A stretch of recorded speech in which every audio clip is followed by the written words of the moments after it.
Tanzania imekuwa na miongo mingi ya kidemokrasia, limekuwa ni taifa la amani na utulivu wa kisiasa. Neno demokrasia linaweza likatafsiriwa katika nchi yoyote ile, lakini sisi ni wakomavu wa demokrasia. Pamoja na hayo, katika safari yetu ya kuendesha Tanzania kidemokrasia, tuko tayari kujifunza na kujirekebisha.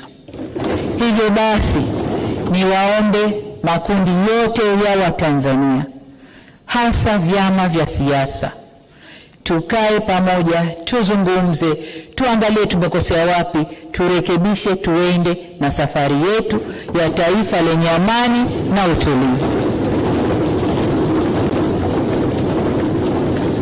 Na hayo yatafanyika kwa kufuata mila, desturi zetu, miongozo yetu, kanuni zetu, mitindo yetu ya maisha, na sio kwa shinikizo.